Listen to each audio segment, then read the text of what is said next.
기도하고 시작하겠습니다. 사랑의 주님, 이 시간 부족한 입술로 주님의 말씀을 선포하고자 합니다. 이 시간 제 입술에 능력을 더하여 주시옵소서. 또 이 말씀이 선포되어질 때 듣는 우리의 심령이 주님의 말씀 앞에 순종으로 나아가게 도와주시옵소서. 각자에게 필요한 말씀, 적절한 말씀으로 이 시간 들려질 수 있도록 은혜 내려 주시옵소서. 감사드리며 예수님의 이름으로 기도드립니다. 아멘.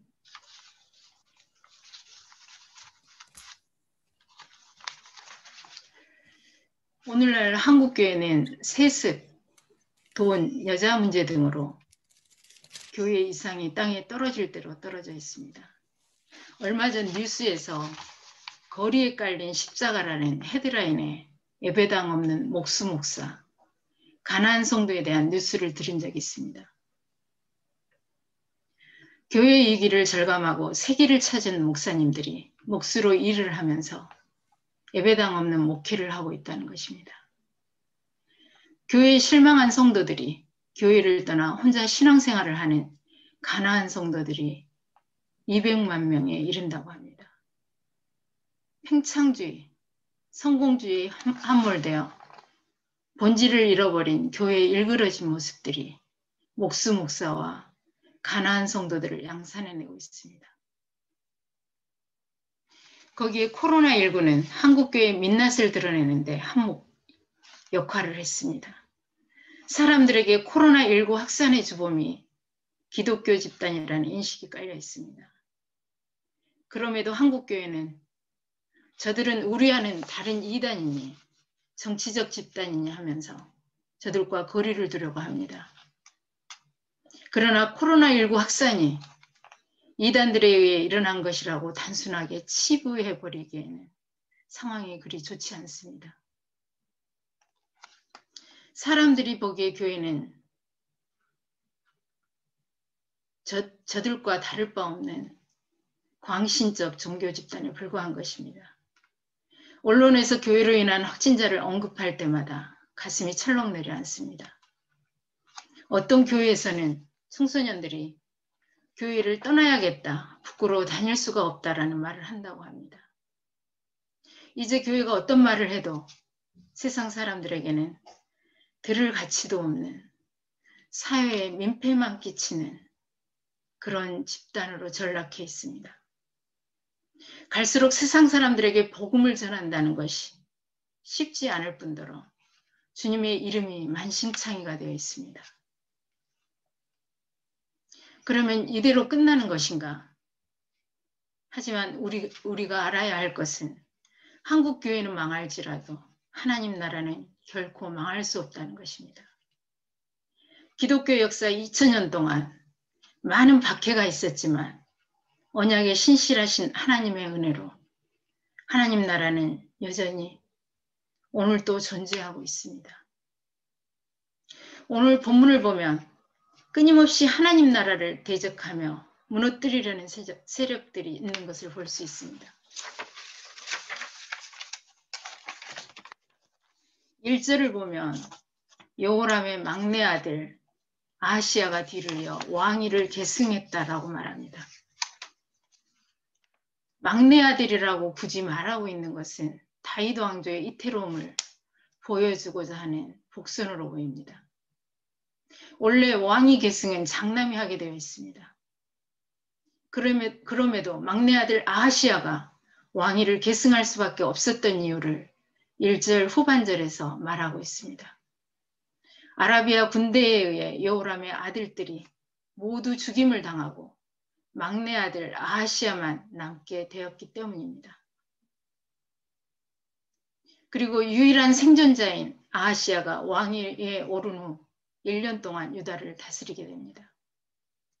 그런데 2절에서 아하시야를 언급하면서 그의 어머니 아달랴를 오므리의 손녀라고 소개하므로 유다 왕국 암나를 더욱 불길하게 하고 있습니다. 당시 북이스라엘은 여로보암 왕조를 시작으로 바사 왕조, 오므리 왕조, 예후 왕조로 이루어져 있습니다. 즉 오므리 왕조는 바사 왕조를 무너뜨리고 세워진 왕조입니다.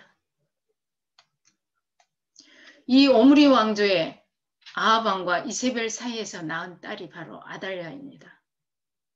열왕기 상에 보면 시돈 왕 바알의 딸이었던 이세벨은 북왕국 아합 왕의 아내로 하나님 애언자들을 학살하고 엘리야까지 죽이려 한 여자입니다. 그리고 나봇을 죽이고 포도원을 빼앗아갔던 악한 여자입니다. 아마 아달랴는 그의 어머니 이세벨의 영향을 받았을 것으로 보입니다. 오늘 본문 3절을 보면 이 아달랴가 그의 아들 아하시야를 꾀어 악을 행하게 하였다라고 말합니다. 이 아하시야의 삶의 모습을 3절부터 5절에서 볼 수 있습니다.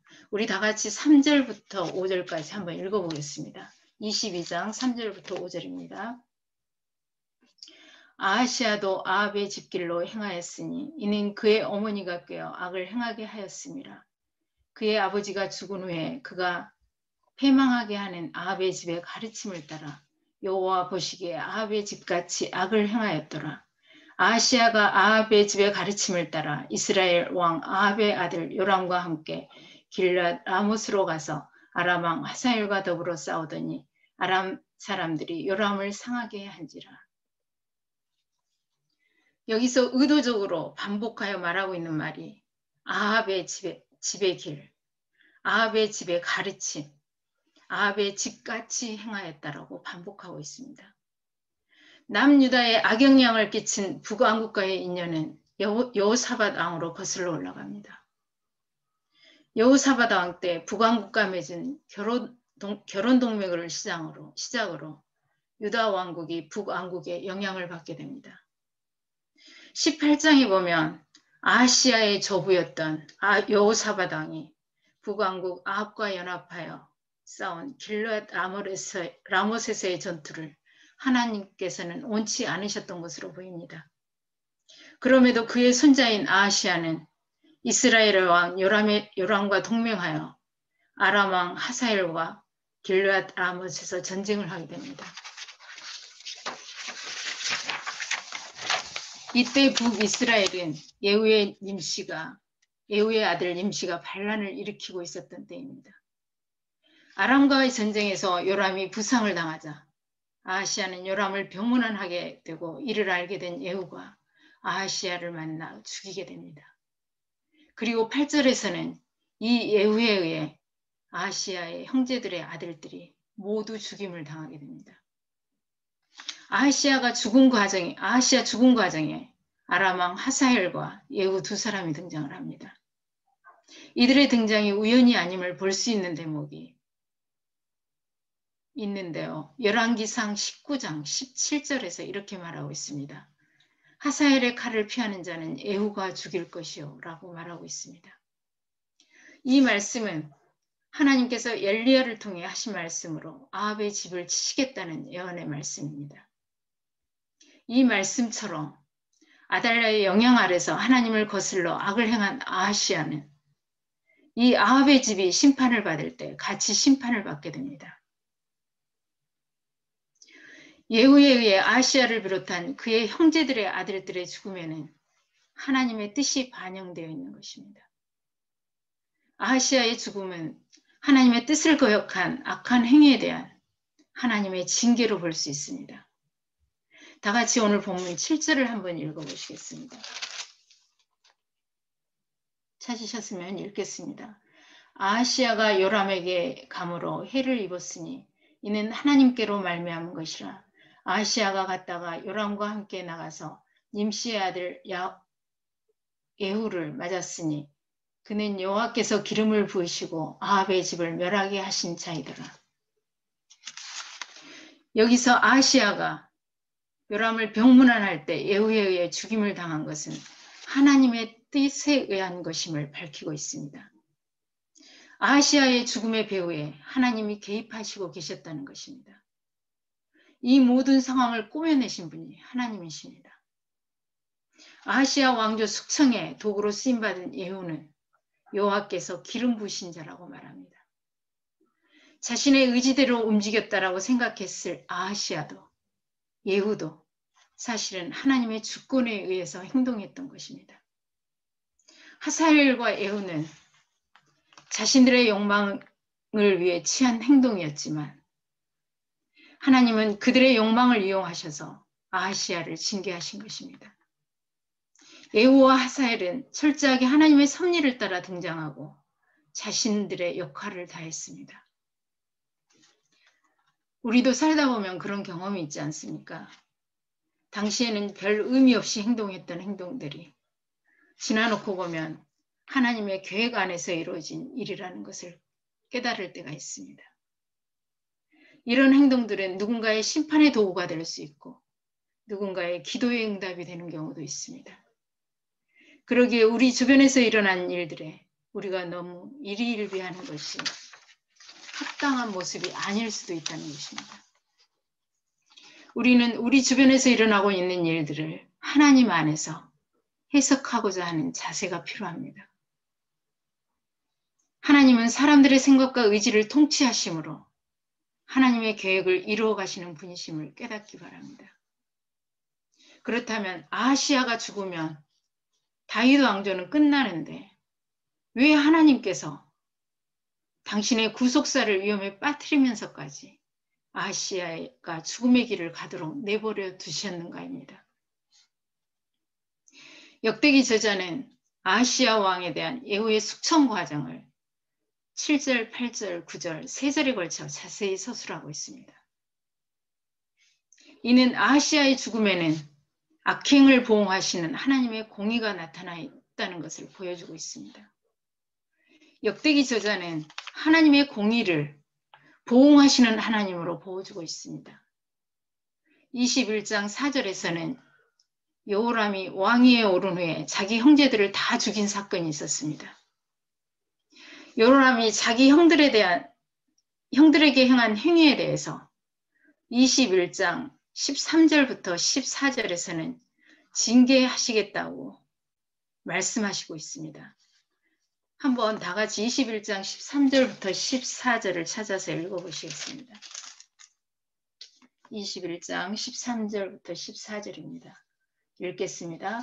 오직 이스라엘 왕들의 길로 행하여 유다와 예루살렘 주민들이 음행하게 하기를 아합의 집이 음행하듯 하며 또 내 아비 집에서 너보다 착한 아우들을 죽였으니 여호와가 내 백성과 내 자녀들과 내 아내들과 내 모든 재물을 큰 재앙으로 치시니라. 이 징계가 오늘 본문 1절에서 여호람의 자녀들이 아라비아 군대에 의해 죽임을 당하게 되는 결과로 나타납니다. 우리는 인과응보에 대한 하나님의 공의를 너무 쉽게 생각할 때가 있습니다. 성경에서 하나님은 한없이 인내하시고 기다리시고 용서하시는 분으로 나타나지만 또 한편으로는 악한 행위를 그대로 보응하시는 하나님으로 보여주시기도 합니다. 우리에게 일어난 일들을 무조건 하나님의 보응으로 보는 것은 무리가 있지만 그렇다고 쉽게 간과해서는 안 된다는 것입니다. 오늘 본문에서 아하시야의 죽음은 하나님의 뜻이며 아합 집의 길을 따라 악을 행한 죄값의 결과라고 말합니다.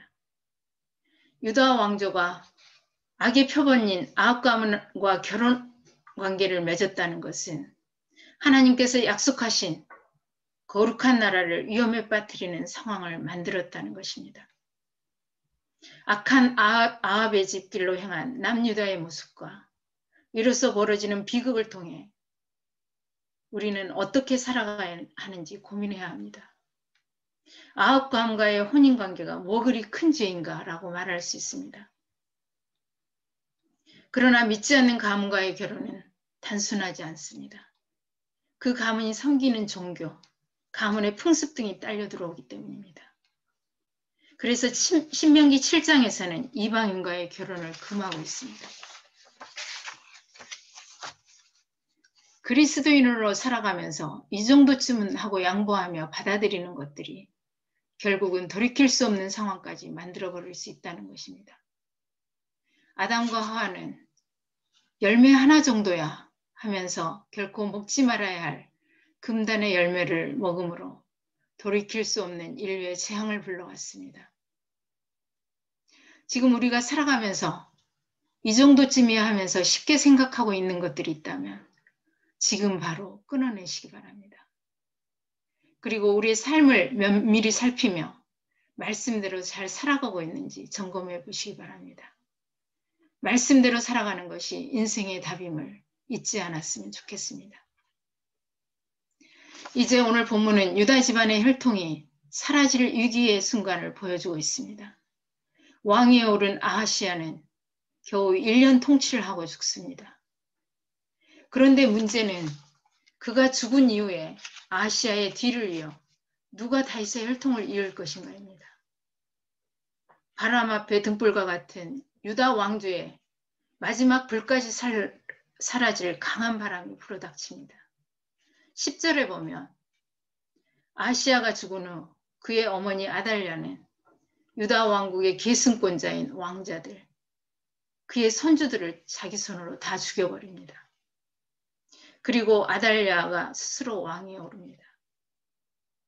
아달랴는 여호람 왕 때는 왕비의 자리에서, 아하시아 때는 아달리아의 뒤에서, 아들 뒤에서 섭정으로 유다 왕실의 막강한 영향력을 행사했습니다.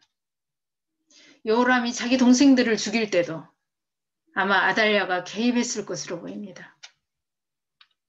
이 아달랴의 등장으로 21장 7절에서 하나님께서 다윗과 그의 자손에게 항상 등불을 주겠다고 말씀하신 언약이 위기를 맞게 됩니다.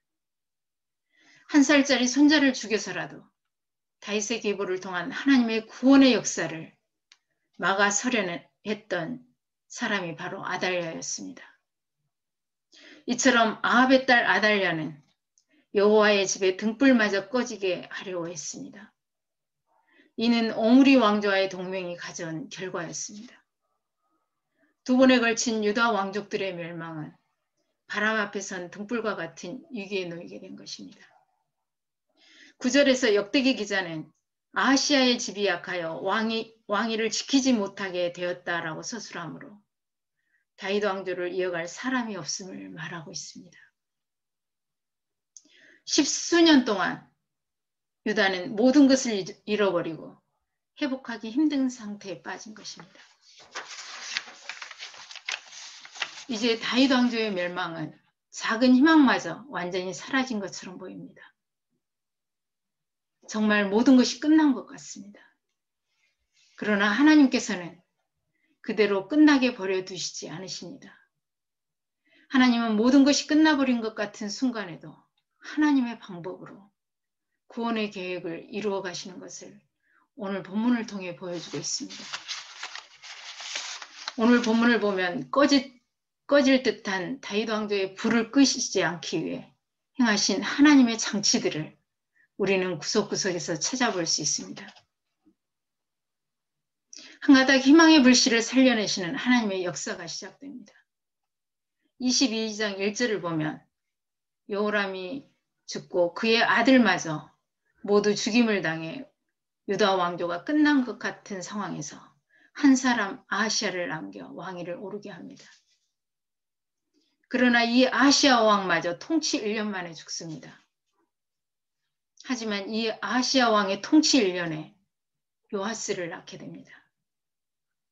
그리고 아달랴의 손에 유다 왕조의 후손들이 모두 죽임을 당하는 순간 아하시아의 1살 된 어린 아들 요아스는 그의 고모 여호사밧에 의해 구출됩니다. 하나님께서는 다윗 왕가가 끝날 위기 가운데 선한 한 여인 여호사밧을 준비하셨습니다. 여호사밧은 여호람의 딸이며 요아스의 고모 제사장 여호야다의 아내입니다. 아달랴의 폭정이 진행되는 동안 여호사밧은 1살 된 요아스를 몰래 빼내어 6년 동안 목숨을 걸고 성전에서 숨겨서 양육합니다. 아마 아달랴는 요아스를 잡기 위해 6년 동안 수많은 사람들을 죽였을지도 모릅니다. 하루하루가 긴장의 연속이었으며 하루하루가 목숨을 건 모험이었을 것입니다.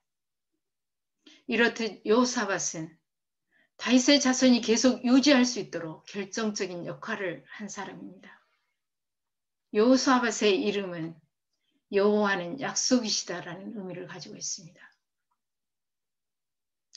여호사밧은 자기 이름에 걸맞게 자기 목숨을 담보로 하나님의 약속을 지키기 위해 힘썼던 사람입니다. 이런 긴장 속에서 6년이 지날 무렵 아달랴는 여호야다의 혁명군에 의해 죽임을 당하게 되고 아달랴의 눈을 피해 여호사밧의 손에 자란 요아스가 7살 되던 해에 왕에 오르게 됩니다. 이로써 다윗의 혈통이 계속 이어지게 되고 하나님의 언약은 여전히 유지됩니다.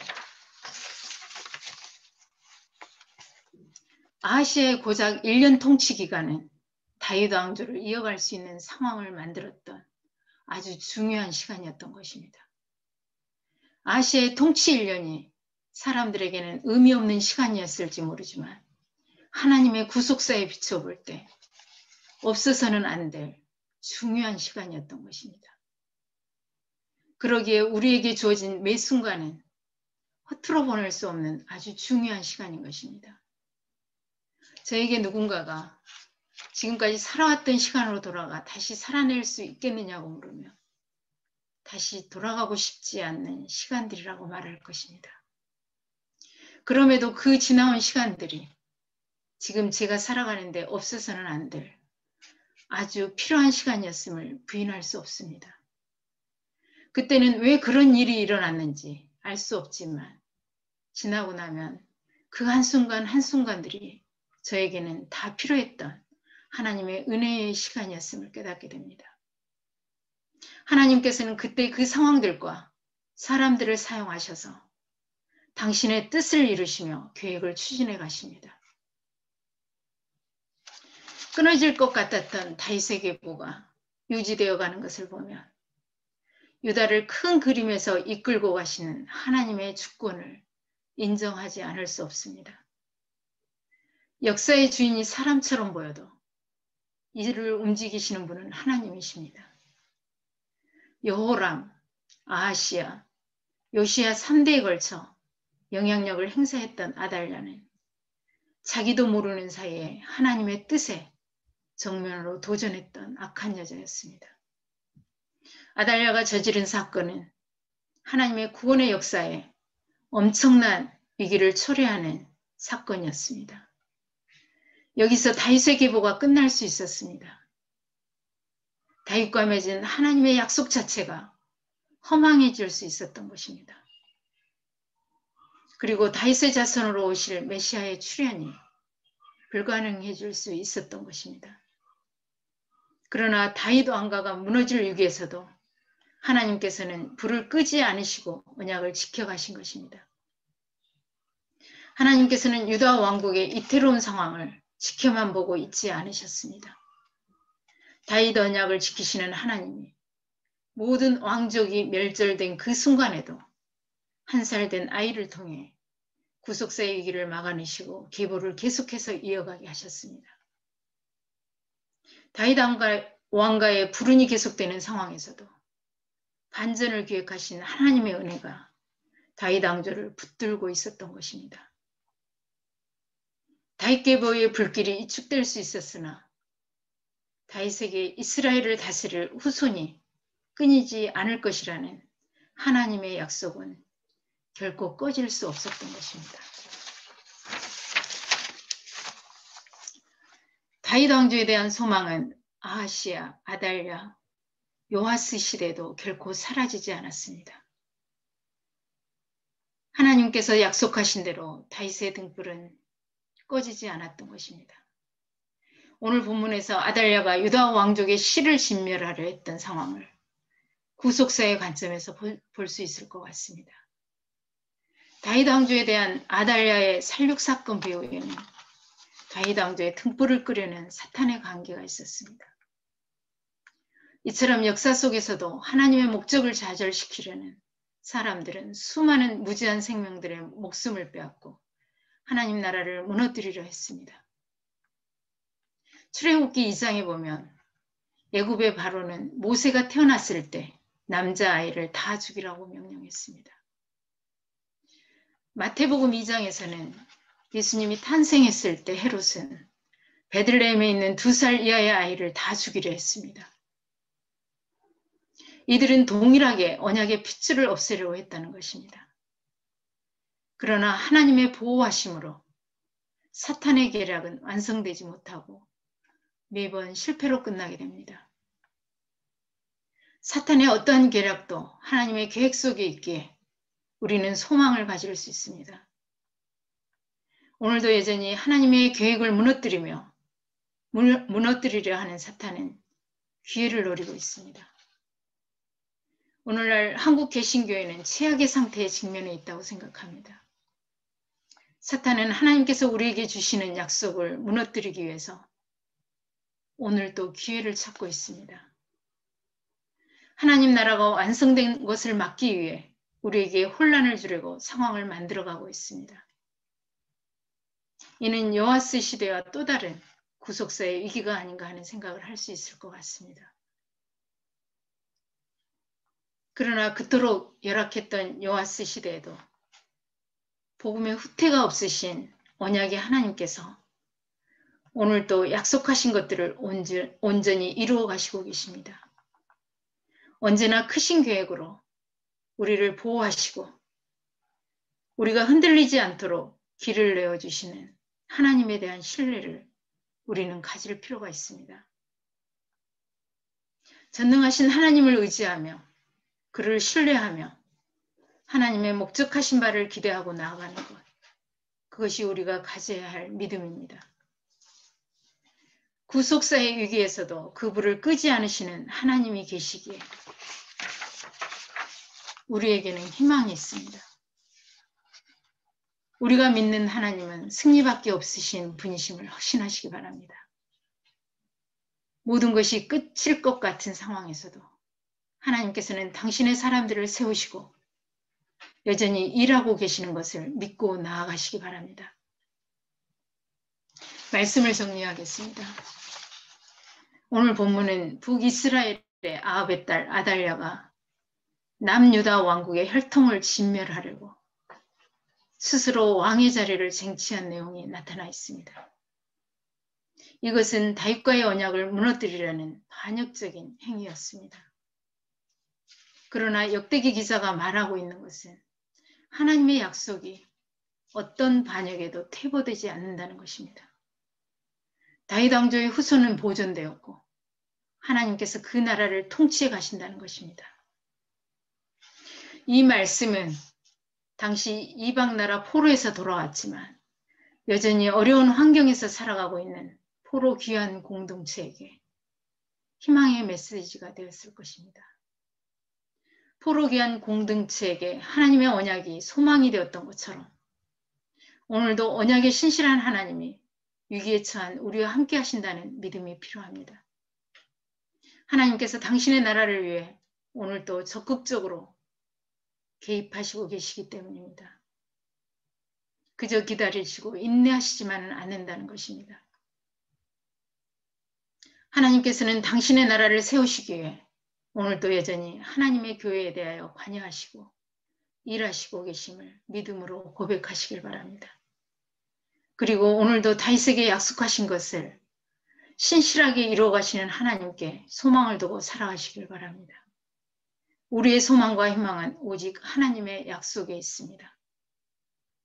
위기에 처한 한국교회와 개인적으로나 공동체적으로 어려운 시간을 보내고 있는 우리의 삶이 오늘 주신 말씀으로 위로가 되며 소망이 되시길 간절히 축원합니다. 기도하시겠습니다. 사랑해 주님 감사드립니다. 오늘 유다 왕조의 위태로운 상황들을 보면서 그래도 그 위태로운 상황을 그대로 보시고만 계시지 않는 하나님의 언약의 말씀을 우리가 다시 한번 보게 됩니다.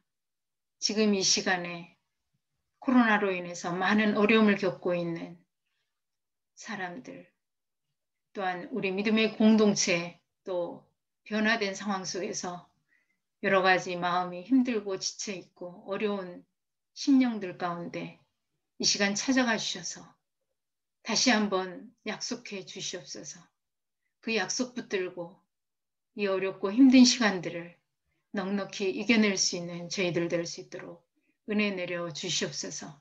감사드리며 예수님의 이름으로 기도드립니다. 아멘.